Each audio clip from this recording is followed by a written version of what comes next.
ជាដំបូងយើងខ្ញុំអរគ្នាសូមគោរពជំរាបសួរលោកគ្រូអ្នកសិក្សានិងពុកម៉ែបងប្អូនដែលកំពុងទស្សនាវីដេអូនេះទាំងអស់គ្នាខ្ញុំបាទឈ្មោះកមល័យខ្ញុំបាទឈ្មោះរ៉ៃម៉ាត់រូសាលីខ្ញុំបាទឈ្មោះឈឿរិទ្ធីយើងខ្ញុំទាំងអស់គ្នាជានិស្សិតប្រវត្តិវិទ្យាមកពីមហាវិទ្យាល័យសង្គមសាស្ត្រនិងមនុស្សសាស្ត្រនៃសាកលវិទ្យាល័យភូមិន្ទភ្នំពេញថ្ងៃនេះយើងខ្ញុំពិតជាមានសេចក្តីសោមនស្សរីករាយណាស់ដែលបានមកសិក្សាប្រាសាទមួយនៅខេត្តកំពង់ចាមបាទលោកគ្រូអ្នកគ្រូអ្នកសិក្សាទាំងអស់គ្នាចង់ដឹងថាតើប្រាសាទនោះជាប្រាសាទអ្វីនិងមានព័ត៌មានអ្វីខ្លះដែលខ្ញុំនឹងចែកជូនតាមប្រទេសអ្នកទាំងអស់គ្នា Touch the sky, feeling bolder. ស្វាគមន៍មកកាន់ប្រាសាទនគរបាជ័យប្រាសាទនេះគឺមានភាពរឹងមាំណាស់ដែលអាចឈរជើងបានជាមួយសហសវត្សទៅហើយប្រាសាទនគរបាជ័យនេះដែរគឺមានទីតាំងនៅភូមិអំពិលឃុំអំពិលស្រុកកំពង់សៀមខេត្តកំពង់ចាមបើយើងធ្វើដំណើរពីរាជធានីភ្នំពេញមកកាន់ប្រាសាទនគរបាជ័យនេះគឺវាមានចម្ងាយប្រហែល120គីឡូម៉ែត្របើយើងធ្វើដំណើរពីទីក្រុងខេត្តកំពង់ចាមមកប្រាសាទនគរបាជ័យនេះគឺមានរយៈចម្ងាយតែ2គីឡូម៉ែត្រតែប៉ុណ្ណោះបើយើងនិយាយអំពីសម្ភារៈសំណង់និងរចនាសម្ព័ន្ធទាំងអស់នៃប្រាសាទវត្តនគរបាជ័យនេះគឺត្រូវបានសាងសង់ឡើងពីប្លុកថ្មបាយក្រៀមប៉ុន្តែគម្រៈនៃជញ្ជាំងខាងក្នុងនិងថែវខាងក្នុងព្រមទាំងប្រាសាទមេគឺត្រូវបានសាងសង់ឡើងពីប្លុកថ្មភក់ដែលប្រើគឺថ្មភក់ស៊ីលីសូមពណ៌ត្នោតស្លេកថ្មភក់ស៊ីលីសូមពណ៌ត្នោតស្លេកនិងប្លុកថ្មបាយក្រៀមត្រូវបានប្រើជាសម្ភារៈសំណង់នៅក្នុងប្រាសាទវត្តនគរបាជ័យប្លុកថ្មទាំងនេះមានផ្នែកឆ្លងកាត់រាងចតុកោណកែងនិងមានរាងមិនទៀងទាត់តាមការសិក្សារបស់អ្នកប្រវត្តិវិទូនិងបុរាណវិទ្យានិងរចនាបថផ្សេងៗបានឲ្យដឹងថាប្រាសាទនគរបាជ័យត្រូវបានកសាងឡើងនៅចុងសតវត្សទី12និងដើមសតវត្សទី13ក្នុងរាជ្យព្រះបាទជ័យវរ្ម័នទី7ដើម្បីឧទ្ទិសទៅដល់ពុទ្ធសាសនាមហាយាន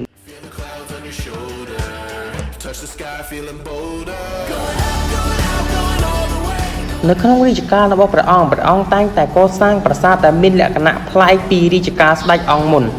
ក្នុងនោះទៀតសោតសម្រាប់ប្រាសាទនគរបាជ័យផ្ទាល់យើងសង្កេតឃើញមានលក្ខណៈពិសេសទៅតាមជញ្ជាំងគេឆ្លាក់បង្អួចបញ្ឆោតដែលមានលម្អទៅដល់ជញ្ជាំងនិងវាំងនននៅខាងលើ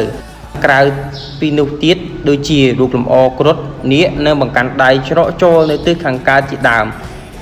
ហើយមានការឆ្លាក់ចម្លាក់ព្រះពុទ្ធទៀតផងប៉ុន្តែបើយើងសង្កេតមើលការខូចខាតនៃព្រះពុទ្ធបរមានិងចម្លាក់ផ្សេងៗដែលតាក់ទងនឹងព្រះពុទ្ធសាសនាយើងអាចដឹងសម្គាល់យ៉ាងច្បាស់ថាមានប្រតិកម្មសាសនានៅសម័យក្រោយពីព្រះបាទជ័យវរ្ម័នទី7ដែលបានមានការប្រែសាសនាទៅជាប្រាសាទបែបព្រហ្មញ្ញសាសនាទៅវិញមិនតែប៉ុណ្ណោះនៅសតវត្សទី16ទី17នៃសម័យកណ្ដាលមានមន្ត្រីមួយរូបមករៀបចំបុរាណស្ថាននេះឡើងវិញមន្ត្រីមួយរូបនោះយើងអាចសម្គាល់បានថាលោកគឺជាអតីតនៃបរិជាឧបយោរាជនៃប្រទេសកម្ពុជាទៀតផងដោយការស្ថាបនាប្រាង្គកណ្ដាលចេញពីចេតិយថ្មីបន្ថែមនៅរចនាសម្ព័ន្ធចាស់ដែលយើងបានឃើញនៅរូបនេះផ្ទាល់បើតាមការសិក្សាសាលាចារឹកការ82បានបង្ហាញផុសស្ទោតាងថាចេតិយនិងព្រះវិហារត្រូវបានកសាងឡើងនៅសម័យក្រោយដោយអង្គញាយុស្រីសកលបុត្រឬយើងអាចសម្គាល់ថាព្រះបាទស្រីសកលបុត្របើតាមការសិក្សានៅក្នុងអត្ថបទការសម្ដួលដោយសាស្ត្រាចារ្យវង្សសធារានៅទាំងកនិងទាំងខបានឲ្យយើងយល់សេចក្តីថាសូមឲ្យមានសិរីសួស្តីនៅឆ្នាំ1488នៃមហាសករាជត្រូវឆ្នាំ1566នៃគ្រិស្តសករាជសម្ដេចអង្គញាយុស្រីសកលបុត្រជាអ្នកកសាងមហាសារីរិកធាតុចេតិយនៃលើទូប៉ុមកណ្ដាលនៃនគរជ័យពិសានិងបានធ្វើមហាព្រះវិហារបញ្ចុះបង្គោលសេវាដើម្បីវេរប្រកេនចំពោះព្រះអរិយសង្ឃនាមកំរោតេងមហានិកសេនបពិតមកដល់សម័យបច្ចុប្បន្ននេះប្រាសាទនគរបាជ័យ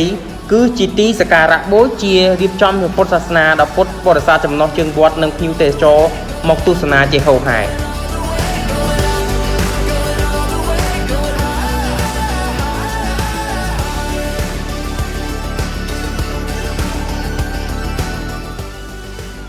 ប្រាសាទនគរបាជ័យគឺជាប្រាសាទមួយដែលសាងសង់ឡើងលើខឿនមួយជាន់ផ្ទាល់ដីប្រាសាទនេះយកពណ៌គ្រឹះកណ្ដាលគឺជាមេដែលញែកពីខាងក្នុងចេញទៅខាងក្រៅចេញជារាងចតុកោណកែងហ៊ុំព័ទ្ធដោយកំពែង4ជាន់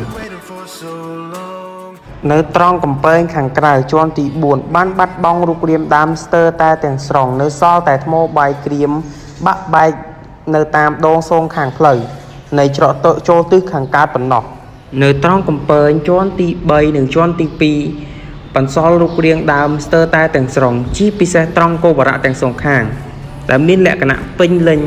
អាចមើលយល់បានហើយអ្វីដែលកាន់តែពិសេសជាងនោះទៅទៀតនោះនៅតាមអងសងខាងផ្លូវនៃជក់កំពែងជាន់ទី3មានស្រះទឹក2អមសងខាងនៅហើយនៅត្រង់ច្រកចូលនៃទិសខាងកើតកំពែងជាន់ទី3នោះមានទ្វារបាល់យក្សរូបយក្សឆោ2យាមសងខាងនៃផ្លូវមិនតែប៉ុណ្ណោះក៏មានចម្លាក់បង្ហាញពីរូបតោរូបគ្រុឌជិះនៀកនៅក្បែរនោះទៀតផងនៅចន្លោះកំពែងជាន់ទី3និងជាន់ទី2យើងអាចសង្កេតឃើញថាមានសំណង់ព្រះវិហារនៅអមសងខាងនៃទិសខាងជើងនិងខាងត្បូងចូលមកដល់កំពែងជាន់ទី2យើងដើរចូលទៅឃើញមានទ្វារបាល់រូបជាបរិមាយៈអមសងខាងនៅទិសច្រកខាងកើតនៃកំពែងជាន់ទី2មានច្រកចូលចំនួន4ដែលយើងអាចចូលទៅតាមច្រកមួយណាក៏បានកំពែងជាន់ទី2នេះមានសភាពល្អច្រើនប៉ុន្តែតួប៉មនៃច្រកចូលខ្លះដូចជាច្រកចូលខាងត្បូងត្រូវបានបែកបាក់បាត់បង់លក្ខណៈតួប៉មទៅហើយចូលមកដល់កំពែងជាន់ទី1យើងសង្កេតឃើញថាកំពែងជាន់ទី1មានរូបរាងល្អរឹងមាំពុំមានការបាក់បែកច្រើននោះទេទាំងអាចមើលឃើញពីចម្លាក់តាមជញ្ជាំងនិងផ្តែរហោជាងសសរពេជ្រតាមតួប៉មនីមួយៗនៅចន្លោះកំពែងជាន់ទី1មានប្រាសាទកណ្ដាលរាងកាកបាទមួយមានច្រកចូលនិងយកទាំង4ទិសមិនតែប៉ុណ្ណោះសំណង់ប្រាសាទតូចអមសងខាង2ទន្ទឹមគ្នាយើងអាចសម្គាល់បានថានេះគឺជាបណ្ណាល័យនៃប្រាសាទនេះបើយើងសង្កេតនិងពិនិត្យឲ្យកាន់តែច្បាស់ជាងនេះទៅទៀតនោះឃើញថាសំណង់ព្រះវិហារកសាងពីលើប៉ែកខាងកើតនៃតួប៉មកណ្ដាលដែលជាសំណង់ស្ថាបត្យកម្មសម័យក្រោយដែលយើងបានរៀបរាប់នៅក្នុងប្រវត្តិនៃប្រាសាទរួចមកហើយ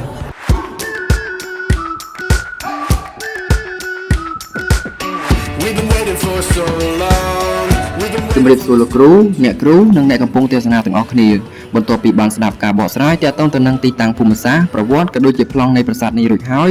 ខ្ញុំបានបន្លាយនឹងនាំអារម្មណ៍អស់លោកអ្នកមកស្ដាប់នៅព័ត៌មាននៃរចនាបថសិល្បៈដែលមានដូចជាផ្តែរសសរពេជ្រហើយជានឹងបរិមាសាស្ត្រនៃប្រាសាទនេះម្ដង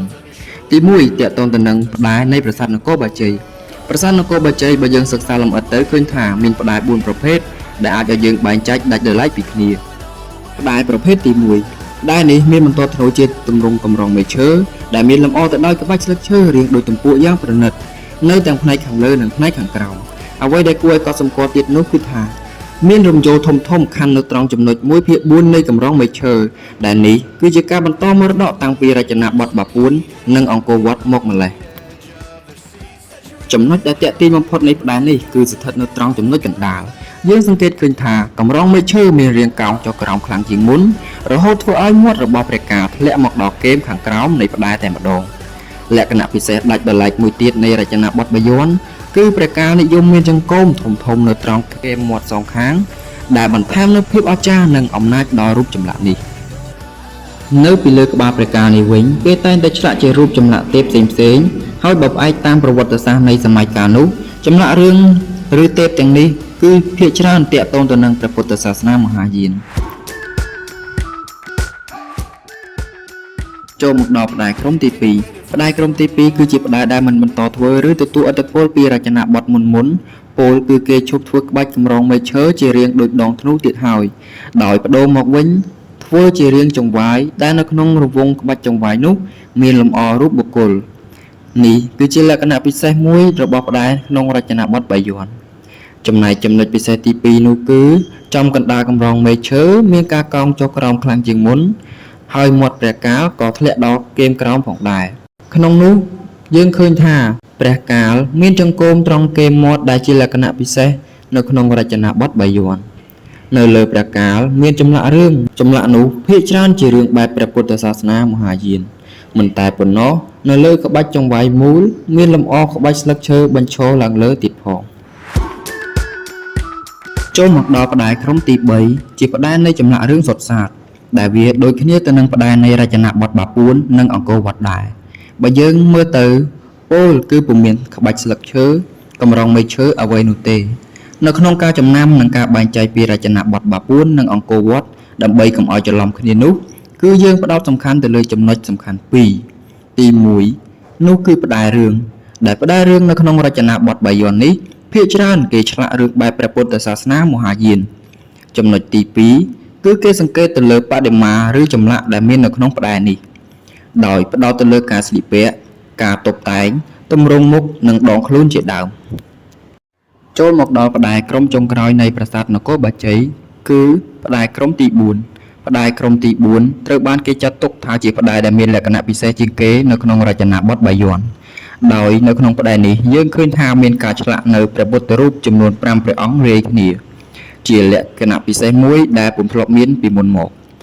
ដោយព្រះពុទ្ធរូបទាំង5ព្រះអង្គនេះគឺតាក់ទងទៅនឹងព្រះពុទ្ធសាសនាមហាយានមានផ្តែរមួយនៅក្នុងប្រាសាទនគរបាជ័យដែលបានបាត់នៅចន្លោះកណ្ដាលប៉ុន្តែបន្តទុកនៅចម្លាក់ព្រះពុទ្ធពីរព្រះអង្គសងខាងដែលនាំឲ្យយើងអាចសម្គាល់បានថាវាជាការឆ្លាក់នៅលើផ្តែរចំពោះព្រះពុទ្ធរូបចំនួន5ព្រះអង្គពុទ្ធទាំង5ព្រះអង្គនោះមានដូចជាព្រះវៃរចនៈនៅកណ្ដាលព្រះអក្សោភយៈនៅទិសខាងកើតព្រះរតនសម្ភវៈនៅទិសខាងត្បូងព្រះអមិតាភៈនៅទិសខាងលិចនិងព្រះអមុគសិទ្ធនៅទិសខាងជើងជាបន្តទៅទៀតនេះខ្ញុំនឹងនិយាយអំពីសសរពេជ្រវិញម្ដងបើនិយាយអំពីសសរពេជ្រនៃប្រាសាទនគរបាជ័យនេះវិញគឺស្ថិតនៅក្នុងរចនាបថបាយ័នដូចគ្នាដែលបន្តពីរចនាបថអង្គរវត្តពោលគឺគេកសាងឡើងដោយយកថ្មភក់ទៅដាក់ជាប់នឹងជញ្ជាំងរួចទើបគេរចនាចេញជាក្បាច់តាមក្រោយដោយមិនបានក្រឡឹងរួចទើបយកទៅដាក់នោះទេសសរពេជ្រនៅក្នុងប្រាសាទនគរបាជ័យនេះមានរាង8ជ្រុងហើយនៅអមសងខាងរង្វាន់គេលែងនិយមធ្វើក្បាច់ស្លឹកឈើរាងត្រីកោណទៀតហើយដោយលេចចេញនៅក្បាច់ចក្រច័ន្ទក្នុងវងចិញ្ចៀនឬរង្វាន់វិញម្ដងចំពោះតួនៃសសរពេជ្រវិញ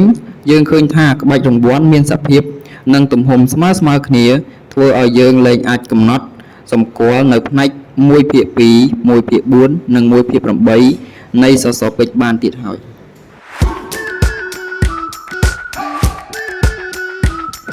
បើយើងនិយាយអំពីហោជាងវិញម្ដង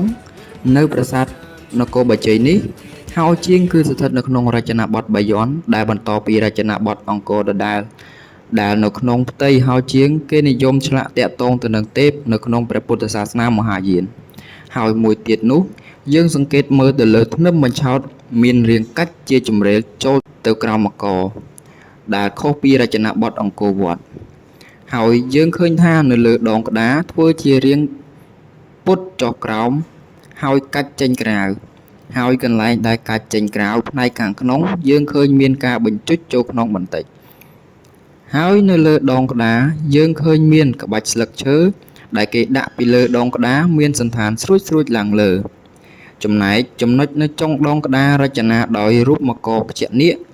ដោយនាគនៃរចនាបថបាយ័ននេះមានរូបរាងធំជាងរចនាបថមុនបើយើងសង្កេតទៅលើរូបរាងសត្វនាគនេះវិញយើងនឹងឃើញថានាគនេះជានាគដែលមានប្រមោច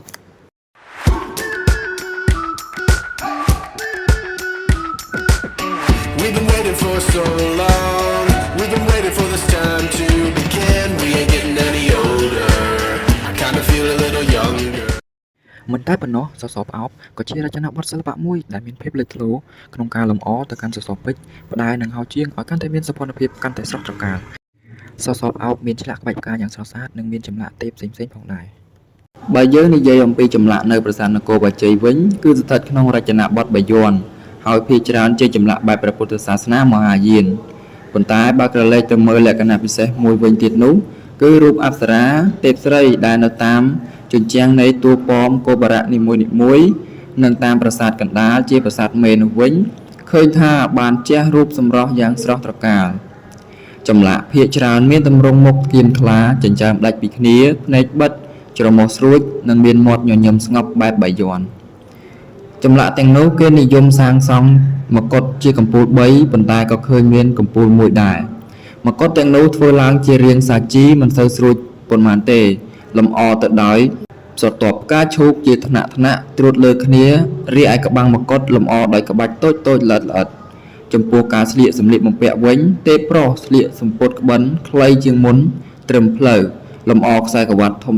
និងមានជាយសំពត់ រាងកន្ទុយត្រីទម្លាក់មុខមួយឬពីរផ្នត់រីឯទេពស្រីវិញស្លៀកសំពត់បត់ជីបភ្លីជាបន្ទះធំជាងរចនាបថមុន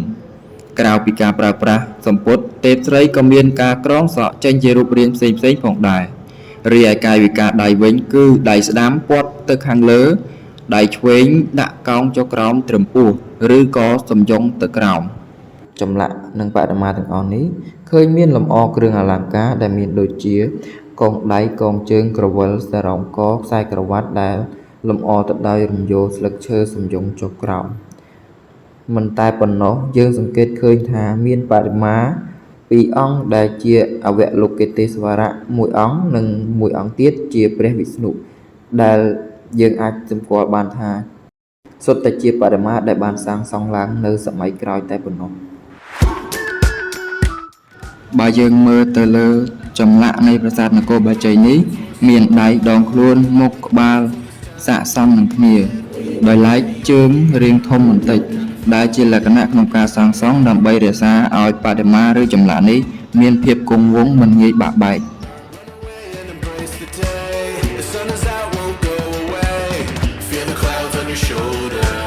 Touch the sky, feeling bolder. Going up, going up, going all the way. Going high, high, high, high, high, high. Going up, going up, going all the way. Going high, high, high.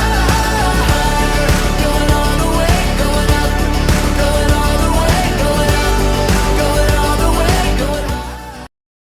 ជាបន្តទៅទៀតនេះខ្ញុំនឹងរៀបរាប់ពីរឿងរ៉ាវដែលមានឆ្លាក់នៅក្នុងហោជាងនៃយ៉រភាគខាងត្បូងនៃប្រាសាទមេដំណើររឿងដែលបានឆ្លាក់នៅក្នុងហោជាងនេះគឺនិយាយអំពីការយាងចេញសាងភ្នោះរបស់ព្រះសិទ្ធត្ថៈឬព្រះពុទ្ធត្រង់វគ្គអភិនិក្រមបរិច្ឆេទដែលបរិយាយអំពីការយាងចេញដើម្បីគុណូបការៈដ៏ធំដែលមានកត់ត្រាទុកនៅក្នុងគម្ពីរបឋមសម្ពោធគម្ពីរសតនបិដកនិងគម្ពីរអដ្ឋកថាពុទ្ធប្រវត្តិផ្សេងៗក្នុងដំណើរយាងចេញសាងភ្នោះរបស់ព្រះសិទ្ធត្ថក្នុងព្រះជន្ម29ព្រះវស្សាទ្រង់បានសម្រេចប្រតិយលះបង់រាជសម្បត្តិបន្ទាប់ពីទ្រង់បានយាងប្រពាតឧឈានហើយទតឃើញទេវទូតទាំង4ដែលធ្វើឲ្យប្រតិយរបស់ព្រះអង្គយល់ច្បាស់ពីសេចក្តីទុក្ខនៃជីវិតហើយចង់ស្វែងរកផ្លូវរំលត់ទុក្ខនាកណ្ដាលអធ្រាត្រមួយក្រោយពីទតឃើញភាពមិនគួរជាទីត្រេកអរនៃពួកស្រីស្នំដែលកំពុងដេកលង់លក់ទ្រង់ក៏បានលាភរិយាព្រមទាំងបុត្ររួចយាងចាកចេញពីព្រះរាជវាំងព្រះអង្គទ្រង់គង់លើសេះកន្តកៈដោយមានអាមាត្យហែហោមអមដំណើរដោយពួកទេវតាចុះមកជួយសម្រាលសម្លេងជើងសេះទោះបីជាមានស្ដេចមារលេចខ្លួនមកលួងលោមរារាំងនៅកណ្ដាលផ្លូវក៏ព្រះអង្គមិនប្រែប្រួលប្រតិយឡើយលុះយាងទៅដល់មាត់ស្ទឹងអនុមាព្រះអង្គទ្រង់បានកាត់ព្រះកេសាសក់និងបានអធិដ្ឋានបោះទៅលើអាកាសដែលត្រូវបានព្រះឥន្ទត្រងយកមកទុកបន្ទាប់មកព្រះអង្គបានទទួលស្បង់ជីវរពីមហាព្រហ្មរួចបង្គាប់ឲ្យអាមាត្យនាំគ្រឿងរាជត្រឡប់ទៅវិញឯសេះកន្តកៈដោយក្តីអាឡោះអាល័យជាពន់ពេកក៏បានដាច់ខ្យល់ស្លាប់តាមផ្លូវនោះទៅហើយបានទៅកើតជាទេវបុត្រព្រះសិទ្ធត្ថទ្រង់បានក្លាយជាអ្នកបួសចាប់ពីពេលនោះមកចូលមកដល់ចម្លាក់នៅលើផ្តែរនៃប្រាសាទកណ្ដាលនៅទិសខាងលិចនេះវិញយើងឃើញថាចម្លាក់បានឆ្លាក់អំពីព្រះទយានិពុទ្ធ5ព្រះអង្គនៅក្នុងព្រះពុទ្ធសាសនាមហាយានដែលមានដូចជាព្រះវៃរយណៈនៅទិសកណ្ដាលព្រះអក្សោភយៈនៅទិសខាងកើតព្រះរតនសម្ភវៈនៅទិសខាងត្បូងព្រះអមិតភៈនៅទិសខាងលិចនិងព្រះអមុកសិទ្ធនៅទិសខាងជើងនៅក្នុងសិល្បៈខ្មែរក្នុងរាជ្យព្រះបាទជ័យវរ្ម័នទី7គេនិយមធ្វើព្រះទយានិពុទ្ធ5ព្រះអង្គក្នុងកាយវិការទយានមុទ្រាចូលមកដល់ចម្លាក់នៅក្នុងហោជាងនេះវិញបានបង្ហាញអំពីអវលោកេស្វរៈក្នុងទម្រង់ជាអ្នកបួសឬគេហៅមួយយ៉ាងទៀតថាចដាមកុដលោកេស្វរៈបើយើងក្រឡេកមកមើលចម្លាក់នៅក្នុងសសរផ្អោបនេះវិញម្ដងយើងអាចសម្គាល់បានថានេះគឺជារូបព្រះពុទ្ធនៅក្នុងព្រះពុទ្ធសាសនាមហាយានដែលយើងអាចសម្គាល់បានថាគឺជាព្រះអមិតភៈនៅក្នុងកាយវិការទយានមន្ទ្រា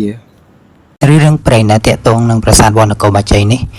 គឺមានរឿងព្រេងនិទានដ៏ល្បីល្បាញបំផុតមួយដែលចាស់ទុំតែងដំណើរតៗគ្នាដែលទាក់ទងនឹងប្រាសាទនៅវណ្ណនគរបាជ័យនេះដែលរឿងនោះមានចំណងជើងថាកុមារតូចនិងត្រីយក្សមានការដំណើរថាមានប្តីប្រពន្ធមួយគូនឹងគឺមានកូនប្រុសម្នាក់ហើយនៅថ្ងៃមួយពេលនាំកូនទៅមុជទឹកនៅឯទន្លេមេគង្គហ្នឹងក៏បានរបូតដៃធ្លាក់កូនចូលទៅក្នុងទឹកហើយពេលនោះដែរស្រាប់តែមានត្រីយក្សមួយបានពំយកទារកនោះទៅបាត់ហើយបើក្រោយមកទៀត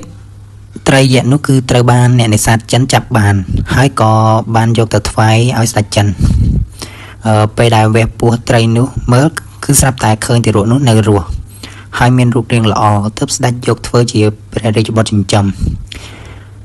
កាលនោះកុមារនេះមានបញ្ញាវាងវៃនិងមានបារមីខ្លាំងពូកែណាស់ក្រោយមកនៅពេលដឹងប្រវត្តិពិតប្រកាសកុមារនោះក៏បានធ្វើដំណើរតាមសំពៅមករកមេដាបិតាបង្កើតវិញបន្ទាប់ពីបានជួបជុំគ្រួសារវិញហើយកុមារនោះក៏បានរៀបចំសាងសង់ប្រាសាទនេះឡើងដើម្បីឧទ្ទិសនឹងតបស្នងសងគុណមេដាបិតាហើយទីតាំងដែលប្រទះឃើញទារកឬចំណុចផ្សេងៗក្នុងរឿងព្រេងនេះត្រូវបានអ្នកស្រុកចាត់ទុកជាកន្លែងសក្ការៈបូជាតែមានបន្សល់ទុកនៅរូបសំណាកឬចាដីផ្សេងៗជាច្រើននៅក្បែរនោះផងដែរ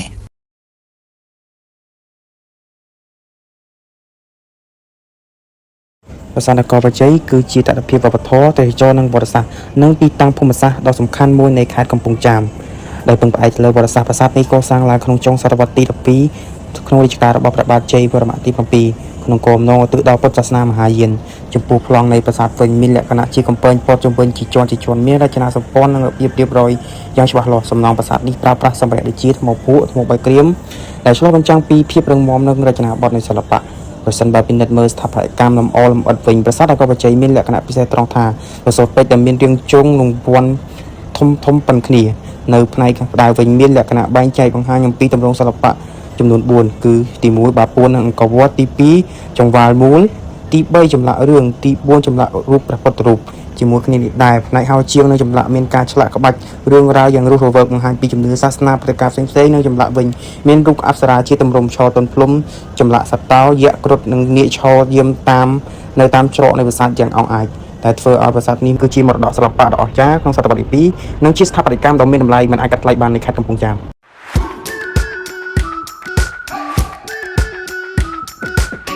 We've been waiting for so long. We've been waiting for this time to begin. We ain't getting any older. I kinda feel a little younger.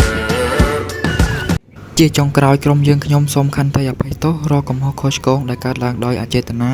និងរងចាំនៅពាក្យរិះគន់ដើម្បីស្ថាបនាពីអ្នកទាំងអស់គ្នាសូមអរគុណ